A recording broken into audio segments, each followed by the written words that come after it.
Hey everyone, welcome to the GTM News Show. I got Julia here today. Hey Julia, thanks for joining me. Excited to be here, Taylor. How are you? I'm doing well, doing well. And yeah, really excited for our conversation. Julia and I have been connected on LinkedIn for a while. And if you're in the B2B space, go to market space, you've probably come across her content, a couple of her different projects she's worked on, which I'm sure we'll talk about today. But really kind of high level for the audience and for our topic today. Really ultimately wanting to talk go to market 2023. What are some things like you're seeing, Julia, obviously, and then what are some insights you can share with our kind of go to market leaders and our B2B go to market leaders? So, but first, I kind of wanted to talk about your book that's coming out because I think that will give some context for folks that maybe haven't followed your journey or seen the projects you've worked on. Tell me a little bit more about the book. Tell me what kind of started the book. And yeah, love to start there. What started the book is really the IP. And I know that you probably, weren't expecting this, but there is no way to document whatever, you were working on these days in a legal way, except of doing it in the form of a book.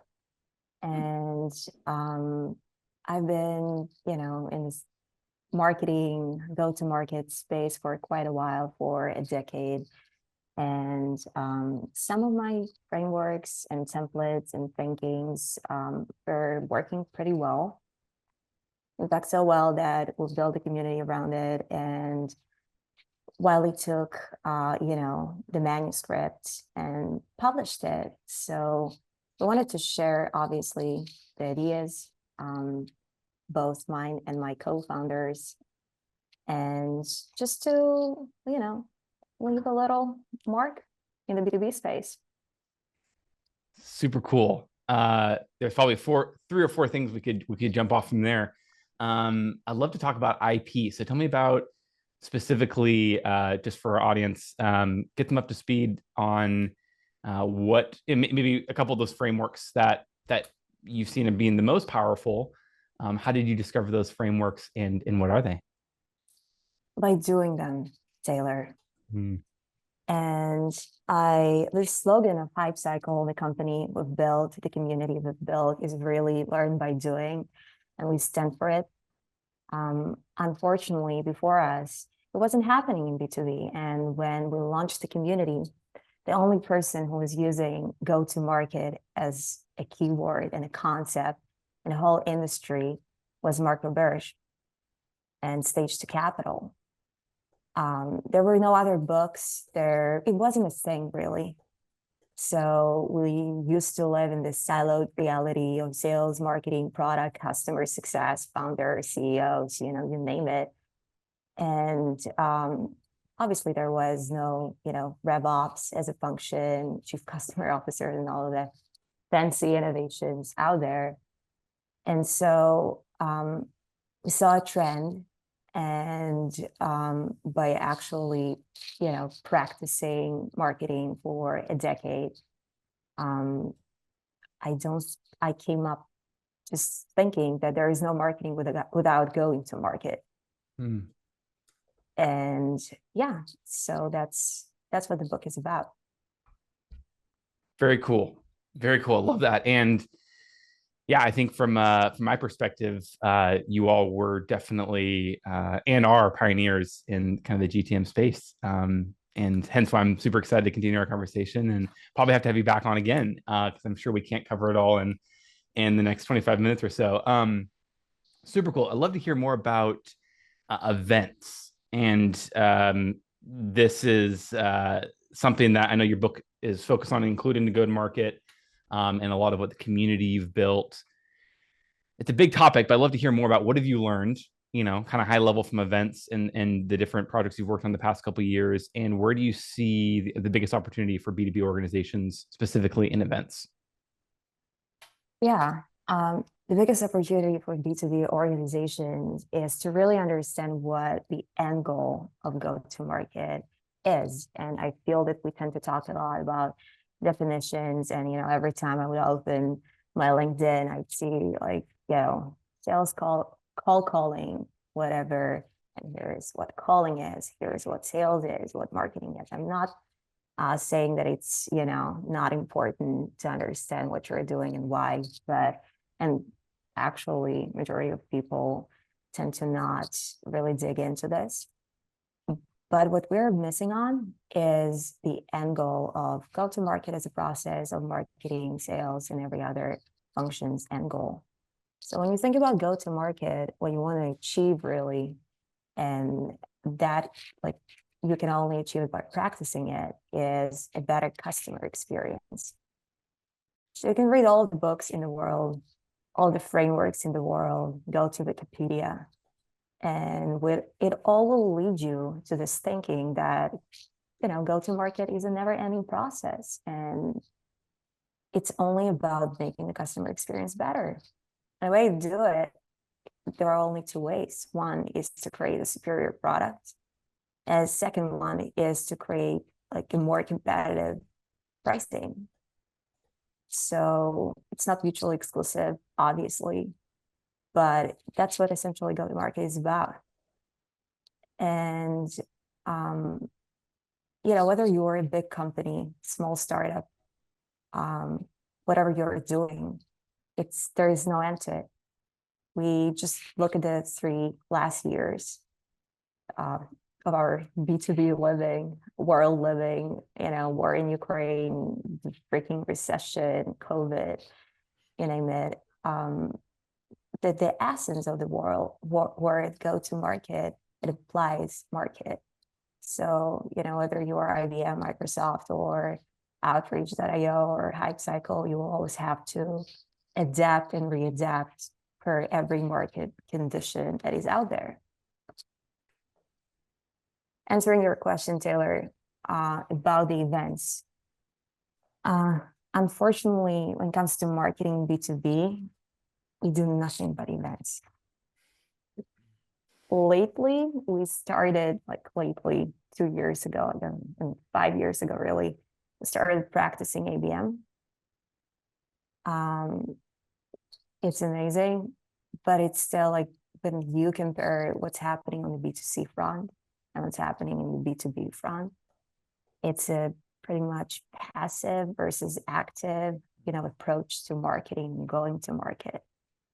So in B2B, we tend to perceive going to market as this kind of a, 1 month project, if not 2 weeks or a couple of weeks. We run an agency, so we constantly have someone coming to us and wanting us to disrupt them. Just, when it comes to launching a product or doing a rebrand or, you name it.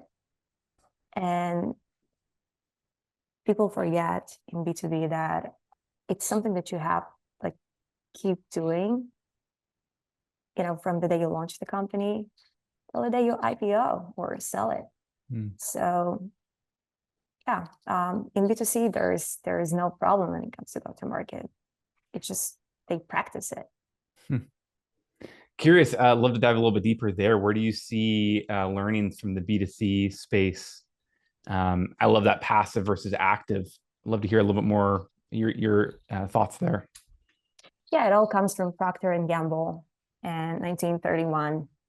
So they created this function that was called brand management.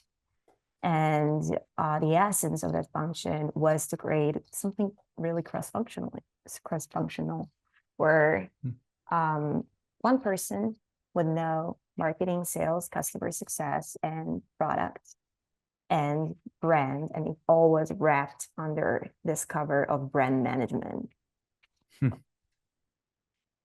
And yeah, when it comes to B2C, I don't know, I've been working for a couple of years in that space too. The ideas are way more disruptive. There's a lot of place for creativity, testing, collaboration with sales, with every function. And yeah, and when you're transitioning to B2B, it's just pretty, siloed. So that's why we created Hype Cycle. Very cool. Thanks for sharing.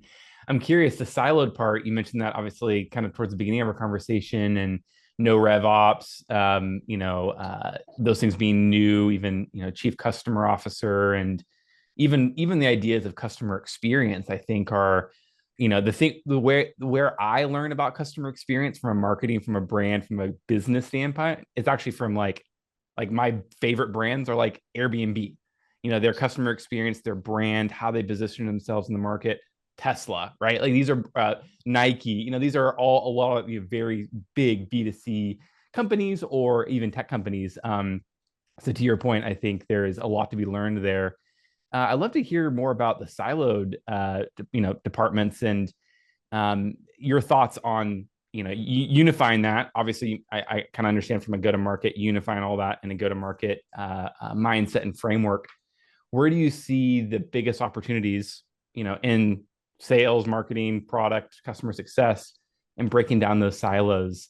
Because in my mind, it's a very daunting task, even as a practitioner, someone that's been in the trenches, just as you have for a while. I can't imagine what it's like for other folks that have no idea what marketing or even go to market is, right? CEOs, even CROs, right, or even CMOs that have lived in the B2B space that are still new to go to market. Where are the biggest opportunities in breaking down those silos? Biggest opportunity is to actually distinguish between what's the essence of go-to-market and what's the truth conceptually, and what is, the marketing bullshit part. And pardon my French, but there is a lot of marketing BS going around. And the fact that, we created our community 3 years ago, and we really started this go-to-market movement in a sense that there was no community using this keyword ever. So there was other community that I'm sure you're familiar with, and the keyword was really around revenue everywhere you look. So it still was pretty siloed. And then we came in, we brought this, kind of a naming hype cycle. And where I'm going with this, Taylor, is that people tend to think that we just, love Gen Z and we're super creative, and why not to, triple our C's just because, and, eliminate the vowels. But the reason for that is, so go-to-market, like, foundation was laid out by this Japanese philosopher. His name is Kenichi Ohmae. He wrote it in his strategy book about, Japanese business back in 1982. And that really laid the foundation of the framework with three, like, foundational stones. One is customers, two is company, corporation, and three is competitors. And you can approach this, from whatever angle you want to. You can, if you're heavy in marketing, you'll have your lens on it. If you're heavy in sales, you'll have your lens on it. But really the goal is to unify every department and to bring this holistic vision. We do it through cross-training. And we believe that, whether you're, whatever function you hold in, the go-to-market spectrum, you really have to think like a marketer, act like a seller, and, chat like customer success. I love to joke, smile like HR, and to target like chief finance officer. And we try to create these themes, not from, the up down or the bottom up or whatever you name it. We believe that it not only comes from the CEO, we believe that it comes from every person who's responsible for go-to-market, because your customer interacts with, like, every seller, every customer success manager, your product, it's all of these puzzle pieces are creating the customer experience. So yeah, answering your question again, it's the fact that, you wrote a book about go-to-market a year or two ago. We tend to You have too much attribution to different frameworks and innovations in the industry, but they really come from the history and way, way, way back if you track it. I love that. Super cool. Yes, I've actually read that book. I got introduced to that book a couple years ago and blew my mind because I think businesses, sometimes those three C's, right? Customer, Yep. competitors, and company. They think about the company, they think about the customer. I was on a call with a CEO of a small software startup the other day, and we were talking about, they talked a lot about the customer, they talked a lot about the company, but they never considered the competitors, right? And the other options in the market. So yeah, super cool. Thanks for sharing. I'm curious your thoughts too, as the last 10 years, especially in B2B SaaS and beyond, it's been grow at all cost, right? Moving to an efficiency more model where a lot of companies are having to focus on efficiency, focus on not just throwing money or headcount at the problem. And what I've noticed is, all the business books, especially in the space, are all very assembly line driven. And you mentioned silos, and I think it's been driven by that, where customer experience hasn't been the driver. It's been grow at all costs, and it's been how do we get as many customers as quickly as possible, not customer experience. And I think I love that as kind of the key outcome of go to market, and what we're all trying to do, right, is ultimately create great customer experiences and great internal experiences too, because you have to have those three C's, right? All those have to go in harmony, where you have to create a great experience for your customers, but then also for your internal team too. I'm curious, your thoughts on that as far as the assembly line versus just looking at go to market from a business objectives and customer experience. Any thoughts there? Yeah. Customer experience starts with the founder's why, Taylor. And when we go work at a company, and we don't tend to think about the founders why.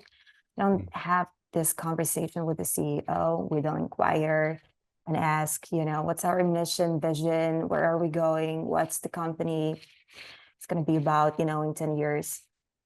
Obviously, if you're holding a C-level position, you're more likely to even just have this conversation, think about it from, again, obvious reasons. But still, these kind of conversations rarely happen.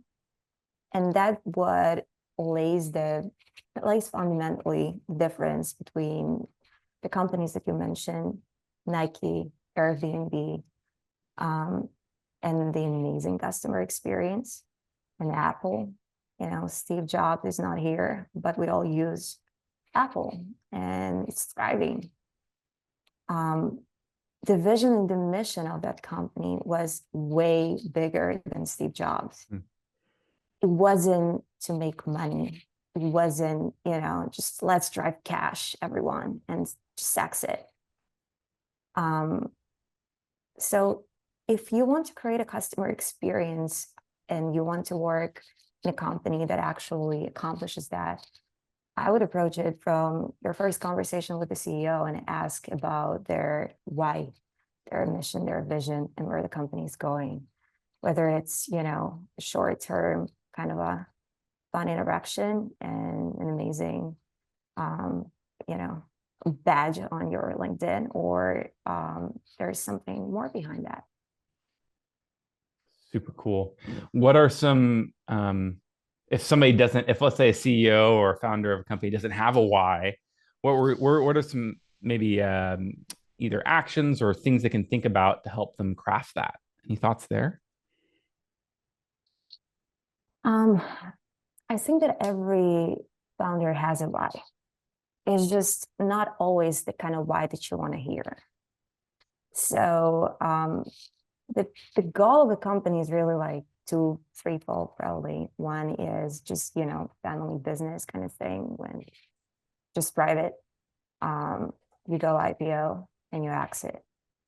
So you just have to, that's the why part. You have to understand where the company is going. And if the company's goal is to exit, there will never be a goal to create an amazing customer experience.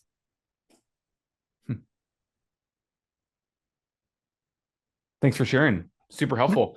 What would be next kind of in your process of, so you mentioned obviously, kind of go to market before you, analyze the opportunities. You got to start with kind of the why. And I've heard it said like strategic narrative. Andy Raskin has kind of popularized that concept. Simon Sinek, start with why book. And there's a lot of other folks that have that concept really resonate with that. And it totally, from a marketing, go to market standpoint, 100% recommend. What's next in your kind of checklist of priorities when it comes to go to market execution? My personal or generally where the industry is going, just clarifying, Taylor. Yeah, your personal.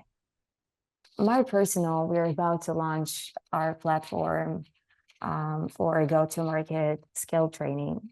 We're really inspired by this mission, and we believe that the way we all practice go-to-market is flawed. I have a master's degree, not in go-to-market, obviously, but I kind of, I know what it takes to just regurgitate the information that your peers are, preaching, and to read all the books in the world and forget them the next day. Been there, done that. It never helped me in marketing in particular. Never helped me in, earning money. Maybe it made my memory better. I don't know. I've done all the courses in the world, starting with the most, high paid marketing, growth marketing courses. And they're all amazing. But unfortunately, when you are, especially founder, or you're really focused on your job, the time is too precious to waste it on, some general information or not applicable information. But even when it comes to go to market, there are so many models. You can be a marketplace, you can be SaaS. It's a very different conversation, B2B, B2C. I'm not even mentioning sales, marketing, and all the peculiarities. But the courses, they tend to generalize all of this and to offer a very molded approach when it comes to, the coaches, the curriculum. And I always had a desire just to question that. And my Dilbert ratio kind of, or Elon Musk was really whispering that it's way too high there. So what we're trying to do is to bring some common sense into learning, sales, marketing, go to market, product, customer success. And we're about to release a very exciting platform to do that. It's all about doing versus talking, and can share it with you. Can't wait to share it with you. Super exciting. Yeah, can't wait to see that. That's super helpful. We only have a few minutes left. Love to hear, maybe switching gears back to kind of where the market's heading. Any final thoughts you have on go-to-market, where the market's heading? Any takeaways over the next, next 3 to 6, or 6 to 12 months? Like, where do you see kind of where people can get some short-term gains, or any takeaways for folks? Yeah, I guess I don't think that ChatGPT will replace sellers and marketers and go-to-market professionals. What it will do, though, whether it's ChatGPT 5, 6, 7, 10, it will change the go-to-market space into a way more exciting place to work in terms of the strategy, because you'll have to become strategic. It's not longer going to be a question, whether I want to be a specialist or a generalist, or I want to know tactics or strategies. You'll have to. The tactics will be automated. So what we're trying to do with Hype Cycle is and we're releasing this concept next month. It's very gradual continuation to sales and marketing cross-training. But basically now, I'm sure, Taylor, you're familiar with the T-shaped marketer framework. So we're expanding it, and we did a go-to-market T-shaped concept where, you know, product leaders and customer success leaders and finance and UI UX and developers and sellers and marketers, like they all have to be cross-trained and to know like, okay, I have to talk to customers like a customer success person, because that's what actually drives results. I have to know how to automate ChatGPT and how to really leverage all the technology that is out there. I have revolves, right? I have to think strategically like a marketer. I have to, like, always be focused on the end goal, and it's not only customer success, and it's not only amazing customer experience. It's the priority, obviously, but it's also, you know, cash in the bank. So finance, that's what we're trying to do. We're trying to expand this thinking of, you know, VPs of sales and SDRs and marketers and product leaders, and to show them the most effective methodologies and ways of doing things. So we have leaders like Marco Berge and like Latney Conan and a ton of, you know, 150 leaders that we've featured so far, and 70 sponsors who basically participated in the series. So it's just exciting to bring this to the masses, and exciting times. Super fun, super cool, Julia. That's awesome. And I think we can leave with that. That was a great takeaway. I heard from you that, you know, ChatGPT or AI in general is not going to replace sellers or marketers per se, or, you know, not going to replace all of them. And the real opportunity for go-to-market, you know, teams and folks is to focus on strategy, focus on ultimately, you know, a lot of the creative side of, like, I think how to, you know, thinking outside the box, critical thinking, a lot of things that you can kind of get away with if you're just, you know, doing cookie cutter growth or marketing. I also heard too, you know, focusing on things that are maybe outside of your direct function. I heard things like, you know, maybe business objectives or customer experience, or maybe even things like EBITDA or gross margin, or these are concepts that, you know, once you understand these things, you think about the business, you think about product, you think about go-to-market completely different. You think about, you know, ultimately, taking a deep dive into kind of all those 3 C's like we talked about earlier, right? And instead of just looking at leads or looking at even new revenue, right? Like those things are one piece of the overall conversation of how do you drive business objectives and how do you create great customer experiences. Super cool. Julia, I think we're out of time, or actually over time. How can folks follow you? How can they connect with you online? Yeah, the best way to do it is just to follow me on LinkedIn and visit Hype Cycle, participate in the games. It's all for free. So, you know, you can unlock recordings with all of the best coaches in B2B, best of the best. And you can just, you know, join our Slack channel, super interactive. We have people like Seth Mars and Mary Shea and all of the best practitioners out there just chatting casually there. So welcome. Thanks, Julia. Thanks again for sharing all your wonderful advice and knowledge. We'll have to have you back on. Take care. Thank you, Taylor.